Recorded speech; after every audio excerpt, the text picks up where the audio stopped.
Welcome to BRK news. Covid మళ్ళీ కలకలం సృష్టిస్తుంది. సో ఇరు తెలుగు రాష్ట్రాల్లో కూడా కేసులు నమోదవుతున్న పరిస్థితి మనం చూస్తూ ఉన్నాము. ఏపీలో 4, తెలంగాణలో కూడా కేసులు నమోదవుతున్నాయి. అయితే ఏంటి కోవిడ్ డేంజర్ బెల్స్ మోగించనుందా? మనం ఎటువంటి జాగ్రత్తలు తీసుకోవాలి? పూర్తి వివరాలు తెలుసుకుందాం. మనతో పాటు ఉన్నారు ప్రముఖ న్యూరో సర్జన్ డాక్టర్ రంగనాథన్ గారు from east front hospital, Ameerpet. Doctor గారు నమస్తే. నమస్తే డాక్టర్ గారు, అంటే సింగపూరు, హాంకాంగ్, థాయిలాండ్లో కేసులు వచ్చాయి, అక్కడ సింగపూర్లో డెత్స్ జరిగాయి అన్న నేపథ్యంలో ఇక్కడ కూడా కేసులు నమోదవుతున్నాయి ఇండియాలో అని చెప్పారు. కానీ ఇరు తెలుగు రాష్ట్రాల్లో కూడా కేసులు నమోదయ్యాయి. ఎటువంటి ట్రావెల్ హిస్టరీ లేని ఒక ఆవిడకి కూడా కోవిడ్ వచ్చిందని చెప్తూ ఉన్నారు. అంటే ఇది కోవిడ్ ఏంటి? కొత్త వేరియంటా? ఏమైనా వేవ్ చూస్తామా ఏంటి? ఇప్పుడు మనం దీని మీద బీఆర్కే ద్వారానే ఒక 10 రోజుల క్రితం చేసాం. అందులో ఇంకా తెలుగు రాష్ట్రాల్లో ఆ మాట కూడా చెప్పుకున్నాం, అదృష్టం అని. కానీ అప్పుడు ఒకటి మాట, ఇంకొక మాట కూడా చెప్పుకున్నాం. ఇప్పుడు ప్రస్తుతానికి లేవు అని అంటే తర్వాత రావు అని కాదు. అందరికీ ట్రావెల్ హిస్టరీ ఉండాల్సిందే లేదు. ఇప్పుడు తెలంగాణ రాష్ట్రం తీసుకున్నాం, ఎక్కడో కాదు, కోకట్పల్లి హౌసింగ్ బోర్డు, వివేకానంద కాలేజీలో ఉండే ఒక పల్మనాలజిస్ట్, అంటే లంగ్ డాక్టర్ కాదు, ఆయనకి అన్ని ఏవైతే జాగ్రత్తలు ఏవైతే ఉన్నా అన్ని తీసుకునేటువంటి వ్యక్తి. కోవిడ్ సమయంలో అసలు ఎక్కువ మంది పేషెంట్ చూసే వ్యక్తులు పల్మనాలజిస్ట్ కదా. మరి ఆయనకి ఎందుకు వచ్చిందంటే అంటే ఇది తరతమ వేదాలు లేవు. అలాగే విశాఖపట్నంలో ఒక కేసు నమోదైంది, తర్వాత ఇంకా 2 ఎక్కువైనాయి. ఇప్పుడు కడపలో కూడా కేసు వచ్చింది. అంటే ఏంటి, నెమ్మదిగా, అంటే Covid first wave, second wave 2021లో మాదిరి కాకపోయినా కూడా ఇవి నెమ్మది కేసుల సంఖ్య పెరుగుతూ ఉంటుంది. ఇప్పుడు దీని గురించి చూస్తే ఈ మధ్య కాలంలో ఏమిటంటే, ముందే భారత ప్రభుత్వం దీనికి ఒక నిఘా వేసి ఉంటుంది. అంటే ఎట్టి పరిస్థితుల్లో కూడా చేయదు. అప్పుడు సెకండ్ వేవ్ లో ఏదైతే ఆక్సిజన్ కొరత ఇవన్నీ మళ్ళీ ఇంకోసారి జరగకూడదని అప్రమత్తమైంది. సో దానికి వాళ్ళు చూడగా ఏంటంటే 2 వేరియంట్స్, ఇప్పుడు కొత్త వేరియంట్స్ వచ్చాయి అని ఇప్పుడు చెప్తున్నారు. వాటి పేరు ఒకటి ఏమిటంటే LF47 అని, NB181 ఇలా పేర్లు మారుతూనే ఉంటాయి. మనం అప్పుడు చదువుకున్నప్పుడు సరే మొదటిసారి 2020లో ఒకటి, తర్వాత ఓమైక్రాన్ లో చాలా వేరియంట్స్. అంటే ఏంటంటే ఈ వైరస్ తాలూకు లక్షణం ఏమిటంటే రూపాంతరం నెమ్మది మారుతూ ఉంటుంది. ఒక మంచి మానవాళికి ఏమిటంటే రూపాంతరం చెందుతున్న కొలది ఈ వైరస్ తాలూకా సీరియస్నెస్ అన్నది ఏదైతే విరిలిటీ అంటారు ఇంగ్లీష్ లో తగ్గిపోతూ ఉంటుంది, అంటే ఇంకా వీక్ అయిపోతుంది. కాబట్టి ఇప్పుడు వచ్చినా కానీ భయపడాల్సిన అవసరం లేదు. ఇప్పుడు బాంబే, మహారాష్ట్ర, లేకపోతే తమిళనాడు, కేరళలో కేసులు ఎక్కువ ఉన్నాము. ఇక్కడ చూసుకుంటుంటే కేసులు ఎక్కువ అవుతున్నాయి. ఎక్కడ కూడా ఇంతవరకు అదృష్టవశాత్తు కేరళలో కరోనా వల్ల, కేరళలో కాదు భారతదేశంలోనే మరణాలంటూ జరగలేదు. ఇక్కడ అందరూ గమనించాల్సింది ఏమిటంటే, మహారాష్ట్రలో అక్కడ ఒక సిస్టమ్ ఉంది, ఒక సాంప్రదాయం, ఒక ప్రోటోకాల్. వ్యక్తులు జరిగిపోయిన తర్వాత ఏ కారణాల వల్ల జరిగిపోయినా కూడా వాళ్ళకి పరీక్షలు చేయడం, అందులో కోవిడ్ ఒక పరీక్ష, అందులో కోవిడ్ ఉందని నిర్ధారణ. కానీ ఇంతవరకు జరిగిన మరణాలు ఇది కూడా కోవిడ్ వల్ల లేదు. వాళ్ళ స్కాన్లు కానీ ఊపిరితిత్తుల్లో కానీ ఏం ప్రాబ్లం కూడా. మరి ఎందుకు ఇంతమందికి వస్తున్నాయి? ఎందుకు అంటే కోవిడ్ అన్నది నిజానికి ఇప్పుడు ఒక స్థానికమైన జబ్బు అయిపోయింది.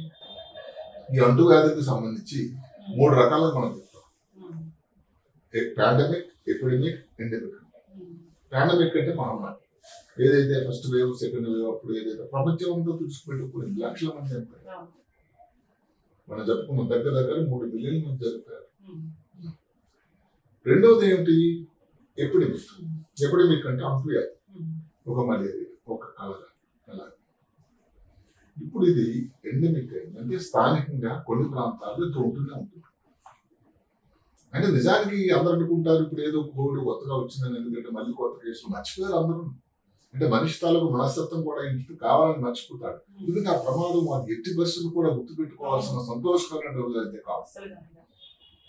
అందువల్ల ఏంటంటే మర్చిపోయాడు కదా. నిజాన్ని మర్చిపోయినంత మాత్రాన కోవిడ్ వెళ్ళిపోయిందా? లేదు. కోవిడ్ మన మధ్యనే ఉంది. అంటే కోవిడ్ తో సహజీవనం గడపాలి అని అందరూ యాక్సెప్ట్ చేసి అంగీకరించి నడుస్తుంది వ్యవహారం. ఇంతవరకు మన కోవిడ్ ఏది థాయిలాండ్ లేకపోతే అక్కడ జరగాలని వివాహం, నిన్న ఎవరో వచ్చారు థాయిలాండ్ లో వివాహం ఫిక్స్ చేసుకున్నారట 5 రోజుల్లో. అక్కడ కేసులు ఉంటాయండి, మాస్క్ పెట్టుకుని మ్యారేజ్ జరుగుతుంది. అంటే ఏమిటి, ఇది ఒక రొటీన్ తొంత అయిపోయింది. భయపడాల్సింది లేదు. బయటకు వెళ్ళకుండా అందరికీ తెలియాల్సింది ఏ ప్రభుత్వం కూడా ఇంకొకసారి లాక్డౌన్ లాంటి పెట్టాల్సిన అవసరం రాదు. ఈ రోజు ఒక మంచి వ్యాసం వచ్చింది సిసిఎంబి నుంచి. ఏమిటి చెప్తుందంటే కోవిడ్ అన్నది దాని తాలూకా సీరియస్నెస్ అని తగ్గిపోతుంది. భయపడాల్సింది అయితే లేదు. అదే కాకుండా కోవిడ్ వ్యాక్సిన్ అని ఒక మాట మళ్ళీ వచ్చింది. కోవిడ్ వ్యాక్సిన్ మళ్ళీ బూస్టర్ డోస్ వేసుకోవాలా? ఇప్పుడున్న దాన్ని బట్టి ఈ బూస్టర్ డోస్ వేసుకుంటే ఆ సైంటిస్ట్ గారు ఆలోచన ఏంటంటే దానివల్ల ఉపయోగం ఉండదు. అంటే ఇప్పుడు ఈ కోవిడ్ ఇప్పుడు ఏ వేరియంట్ ఏదైతే వచ్చిందో దానికోసం మళ్ళీ ప్రయత్నం చేయాలి. అంటే మరి దాని తాలూకా ఇది సీరియస్నెస్ అయిపోయింది కదా. అదే కాకుండా అప్పటికి ఏంటంటే ఇప్పుడు ఎలాగైనా ఏది దొరికినా ఏదో గడ్డిపూస దొరికినా ప్రమాద పరిస్థితిలో అది దొరికింది అనుకునే సమయంలో అందరూ వ్యాక్సిన్ తీసుకున్నారు. ఇప్పుడు ఆ వ్యాక్సిన్లను నిజానికి ఏ వేరియంట్కి ఏది ఉపయోగపడింది అని కూడా ఎవరికి తెలియదు.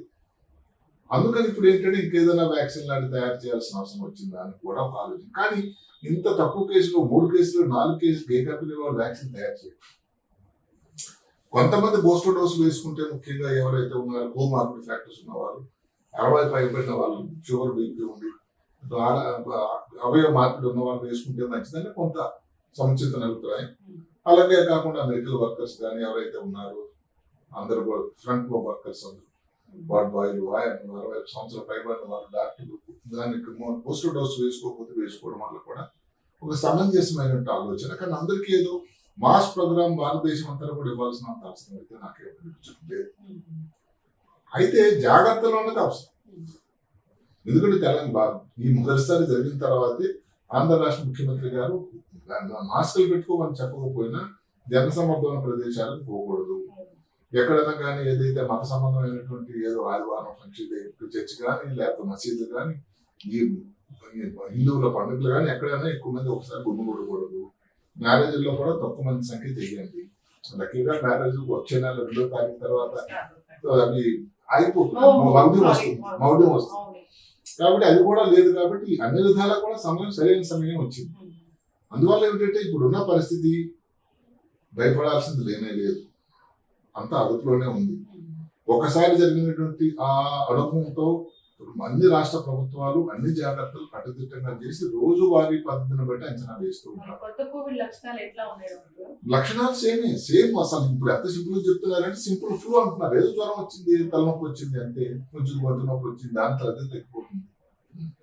అందుకని అప్పుడులాగా ఏదో స్టెరాయిడ్ లాగా ఇవ్వడం, అప్పుడులాగా హాస్పిటల్లో ఉంచేసి టోటల్ ఐసోలేషన్ చేసేయడం. అంటే తెలంగాణలో వచ్చిన డాక్టర్ గారు ఆ కుటుంబ సభ్యులందరూ ఐసోలేషన్ ఉన్నారు. కుటుంబ సభ్యులందరికీ మళ్ళీ టెస్ట్ చేసి అన్ని నెగిటివ్ వచ్చింది, ఒక్క డాక్టర్ గారికి తప్ప. డాక్టర్ ఎప్పుడు కూడా, ఎందుకంటే ఫ్రంట్ లైన్ వర్కర్స్ అంటే వాళ్ళే కదండి. డాక్టర్ జాగ్రత్తలు అనేది ఎప్పుడు ముఖ్యమే. అందుకనే హాస్పిటల్కి వచ్చినప్పుడు నేనైతే ఇప్పుడు కోవిడ్ పోయి 8 సంవత్సరాలు అయిపోయినా కూడా మాస్క్ లేకుండా ఈ రోజు రాలేదు. ఇది ఒక మంచి సాధనం. దానికి మనకి ఒక పెద్ద ప్రొటెక్షన్ ఎయిడ్ అనమాట. దానికి ఏ ఇబ్బంది రాకుండా ఉండడానికి, కోవిడ్ వస్తుందని కాదు, రాకుండా ఉండడానికి కోసం ఇలాంటి జాగ్రత్తలు తీసుకుంటే ఇబ్బంది రాకుండా. మాస్ గ్యాదరింగ్స్ ఆపేయాలి అంటే మరీ అంత క్రౌడెడ్ ప్లేసెస్ కి ఇప్పుడున్న పరిస్థితుల్లో వెళ్ళకపోవడమే సాధ్యమైనంత. ముఖ్యంగా 60 సంవత్సరాల వాళ్ళు కానీ చిన్నపిల్లలు, కోమార్బిడిటీస్ ఉన్నాయి, బాగా ఇబ్బందులు పడుతున్నారు, హెల్త్ ఇష్యూస్ ఉన్నాయి అన్న వాళ్ళు కూడా జాగ్రత్త తీసుకోవడం. ఎందుకంటే వచ్చిన తర్వాత మళ్ళీ ఇబ్బంది పడి హాస్పిటల్ అడ్మిట్ అవ్వడం కానీ అంతవరకు అంటే ఈ ఒక్క కేసుకే గాంధీ హాస్పిటల్లో మళ్ళీ ఒక సెపరేట్ వార్డు, మళ్ళీ టెస్ట్ల కోసం ఉస్మానియా గాంధీ, గాంధీ కానీ నిజాం హాస్పిటల్కి వెళ్ళండి అని. అసలు టెస్ట్ చేస్తే అందరికి ఉంటదేమో, అది చూడాలి. దగ్గు జలుబు జ్వరాలు వచ్చిన వాళ్ళకి టెస్ట్. ఇప్పుడు ఒకటి మాత్రం ఏంటంటే ఒకసారి ఒక్క కేసు అయినా 2 కేసులన్నా ఇప్పుడు 2019లో వచ్చి అక్కడ కేరళలో ప్లేట్లో మొదలైన ఒక కేసు అయిపోయింది కదా. అలాంటి పరిస్థితి రాకుండా ఉండడానికి టెస్టులు చేయడం వరకు చాలా మంచి పద్ధతి. దానివల్ల ఏమిటంటే దానికి జాగ్రత్తలు తీసుకోవడం. ఇప్పుడు కోవిడ్ కూడా డాక్టర్ గారు, ఇప్పుడు వచ్చిన కోవిడ్ కూడా ట్రీట్మెంట్ అంటే సింప్టమాటిక్ ట్రీట్మెంట్. అసలు వ్యాక్సిన్ అనేది దీనికోసం ఇప్పుడు అట్లీస్ట్ ఈ రోజు సిసిఎంబి నుంచి ఒక సీనియర్ సైంటిస్ట్ చెప్పడం ఏంటంటే వ్యాక్సిన్ అనేది పెద్ద అవసరం లేదు, ఇవ్వాల్సి వస్తే దానికి సెపరేట్ గా ఇంకేదైనా వ్యాక్సిన్ అవసరం లేదు. ఈ హర్డ్ ఇమ్యూనిటీ అని చెప్తారు కదా, అది మనల్ని చాలా వరకు వచ్చింది. అదే కదా ప్రొటెక్షన్ చేస్తుంది. అది రోజు ఎందుకు కోవిడ్ అన్నది 21 నుంచి ప్రపంచంలో ఎక్కడ వెళ్ళకపోయినా కూడా జరిగినదల్లా ఏమిటంటే ఈ తారతమ్య భేదాలు. ఏదైతే ఈ పేద దేశాల్లో పూర్తిగా కోవిడ్ కవరేజ్ వ్యాక్సిన్ కవరేజ్ అవ్వలేదు. ఇప్పుడు అక్కడ నుంచి వ్యాక్సిన్ నెమ్మదిగా వైరస్ స్ప్రెడ్ అవచ్చు కదా. ఇప్పుడు కొత్తగా చూస్తున్నాం ఏంటంటే కొత్త వేరియంట్ కాబట్టి మనకి ఇంకా వేరియంట్ అనేది ఏమిటంటే అది వైరస్ తాలూకా జాతి లక్షణం. అది ఏది ఒకే రోజు ఒకే పద్ధతిలో ఉండదు. అది ఫ్లూ కూడా అట్లనే ఉంటుంది అంతే, అది కూడా వైరస్, అది కూడా రూపాంతరం చెందుతూ ఉంటుంది. అదే ఫ్లో అన్నది ఎందుకంటే దానికి ఎంత గుర్తింపు ఎందుకు రాలేదు అని అంటే ఇలాగ ఇబ్బంది వచ్చి ఏదైతే ఒక వేవ్ లాగా వచ్చి ఒక మహమ్మారి లాగా జరగలేదు. అందువల్ల దానికోసం దాని మీద కూడా స్టడీ జరుగుతున్నా కానీ ఇంత ముఖ్యత రాలేదు. అందుకని ప్రజల్లో కోవిడ్ అంటే ఒక భయం. ఎందుకంటే మిలియన్ల మందికి వచ్చింది, మిలియన్ల మంది చనిపోయారు. అందువల్ల ఏంటంటే కోవిడ్ అన్నది ఏ సమయంలో వచ్చిందో కానీ మొదటి వేవ్ రెండో వేవ్ కానీ ఎప్పుడు కూడా ఈ ప్రపంచం ఉన్నంత వరకు కూడా మనిషిపోలేని ఒక మహమ్మారి. మీరు చెప్పిన విషయం చాలా ధైర్యాన్ని ఇచ్చింది డాక్టర్ గారు. అంటే పోయినా కొద్దిగా వైరస్ బలం తగ్గిపోతుంది. అదే జరుగుతుంది మాటకి. ఇప్పుడు ఎక్కడ కూడా హాస్పిటల్లో అడ్మిషన్ అయినా కానీ ప్రమాదం అయితే అసలు ఎక్కడ లేదు చూడండి. ఇప్పుడు మన తెలంగాణ రాష్ట్రం వచ్చిన డాక్టర్ గారు ఇబ్బంది అయితే హాస్పిటల్ అడ్మిట్ అవుతారు ఉండగలరు. ఇప్పుడు గాంధీ హాస్పిటల్ ఒక్కొక్క కేసు కూడా నమోదు అవ్వలేదు అడ్మిషన్. అంటే అనేది ఎక్కువ మనకి అది భయపడుతుంది. అయితే ఎక్కడ జరిగింది డెత్స్ ఏదైతే సింగపూర్ లో జరిగాయి కానీ భారతదేశంలో ఇంతవరకు కోవిడ్ వల్ల డెత్స్ అంటే వాళ్ళే అక్కడ కూడా ఏదో కిడ్నీ రాయి వాళ్ళకి ఫెయిలియర్ అయ్యి క్యాన్సర్ వల్ల జరిగిపోవడం, వాళ్ళకి టెస్టులు చేస్తే పాజిటివ్ వచ్చింది తప్ప కోవిడ్ వల్ల కాదు. దయచేసి అందరూ గమనించండి, కోవిడ్ వల్ల చనిపోవడం అంటూ ఇంతవరకు ఎవరు జరగలేదు. ముంబైలో కూడా మీరు చెప్పారు కదా లాస్ట్ టైం, అది కూడా కోవిడ్ వల్ల కాదు, చనిపోయిన వాళ్ళకి కోవిడ్ టెస్ట్. ఏదేమైనా వేవ్ వస్తుందా, కొత్త స్ట్రెయిన్ ఇబ్బంది పెడుతుందా, ప్రాణాల మీద కానీ పక్కన పెడితే జాగ్రత్తలు అనేది ఖచ్చితంగా చాలా ముఖ్యం. ఎందుకంటే ఒకసారి మధ్యలో మాట 2023-24లో కోవిడ్ గురించి మనం పెద్ద మాట్లాడుకున్నది. అప్పుడు మాట్లాడిన లాంగ్ కోవిడ్ గణాలు ఉంటుంది ఏంటి, సరే లాంగ్ కోవిడ్ తన లక్షణాలు ఉంటూనే ఉంటాయి. ఇప్పుడు మళ్ళీ ఎందుకు వచ్చిందంటే కోవిడ్ కేసులు పక్కన ఏదైతే దక్షిణ ఈ ప్రాంతం ఏషియా ఖండం రావడం, ఎక్కడో దూరం కాదు, హాంకాంగ్, సింగపూర్, థాయిలాండ్ పక్కన ఉన్న మా అత్యంత మిత్రులు చైనా, వీళ్ళ దగ్గర నుంచి కొన్ని కేసులు నమోదు కావడం వల్ల మళ్ళీ భారతదేశం కూడా ఇప్పుడు అంతా అన్ని సరిహద్దులన్నీ ఓపెన్ అయి ఉన్నాయి. విమానం రాకపోకలు జరుగుతున్నాయి, షిప్పుల తాలూకా రాకపోకలు జరుగుతున్నాయి. దీని వల్ల కానీ మళ్ళీ ఏదైనా ప్రాబ్లం రాబోదు. ఇప్పుడు ఎందుకంటే భారతదేశంలో ఇంకా ఎక్కువ ఇంపార్టెన్స్ ఎందుకు వచ్చిందంటే నిన్న సమాచారం ప్రకారం భారతదేశం 4వ స్థానంలో ప్రపంచంలో ఆర్థిక వ్యవస్థ, ప్రపంచం అంటే జపాన్ అధిగమించింది. అంటే ఈ సమయంలో ఎవరు కూడా ఏది ఛాన్స్ తీసుకోవడానికి ఇష్టం లేదు. మళ్ళీ కోవిడ్ లాగా ఏదో లాక్డౌన్ ఇవి కానీ వచ్చాయంటే మరి వెనక్కి వెళ్తాం. అలాంటి పరిస్థితి రాలేదు కాబట్టి ప్రజలందరూ ఉంటూ కోవిడ్ అనేటువంటి ఆలోచన వచ్చింది తప్ప ఇప్పుడున్న పరిస్థితి పూర్తిగా అదుపులో ఉంది, నియంత్రణ ఉంది, భయపడాల్సిన అవసరం లేదు. చక్కగా చెప్పారు డాక్టర్ గారు. జాగ్రత్తలు అయితే తీసుకోవాలి. చిన్నపిల్లలు, వృద్ధుల విషయంలో అయితే ఖచ్చితంగా కోవిడ్ నిబంధనలు పాటించినా పర్వాలేదు. అసలు కోమార్బిడిటీస్ ఉన్నాయి, ఇబ్బంది పడుతున్న వాళ్ళైతే ఖచ్చితమైన జాగ్రత్తలు తీసుకోవాలి. మీరు అన్నట్టుగా బూస్టర్ డోస్ అనేది అవసరమా లేదా అనేది సైంటిస్ట్ తెలియాల్సి ఉంది. కోవిడ్ ప్రోటోకాల్ పాటించడం అనేది ఎప్పటికైనా మంచిది. ఎందుకంటే అప్పుడు చెప్పినా ఇప్పుడు చెప్పినా ఎవరైతే కోవిడ్ మనకి లేదు అని అనుకుంటారో అక్కడే ఏదో మనకి సడన్గా ఇబ్బంది రావడానికి ఆస్కారం ఉంటుంది. కాబట్టి సాధ్యమైనంత వరకు ఇందాక చెప్పిన కేటగిరీస్ మాదిరి పెద్ద వయసు 70 సంవత్సరాలు బజార్కి వెళ్ళినప్పుడు మాస్క్ వేసుకోవడం కోవిడ్ కోసం అని కాదు, మన కోసం. కాబట్టి అదొక సరైనటువంటి ప్రొటెక్షన్ విధానం కాబట్టి వేసుకోవడం రక్షణ కవచం. అది ఆ సమయంలో కూడా అదే పాటించే ఉంటారు చాలా మందికి. అలాంటప్పుడు ఇవన్నీ కూడా మనం పాటిస్తేనే మంచిది. హైజీన్ మెయింటైన్ చేయాలి. చక్కటి ఇన్ఫర్మేషన్ డాక్టర్ గారు. భయపడాల్సిన పని అయితే లేదు, జాగ్రత్తలు తీసుకోవాలని చెప్తాము. చక్కటి ఇన్ఫర్మేషన్ అండి. ధన్యవాదాలు. నమస్కారం.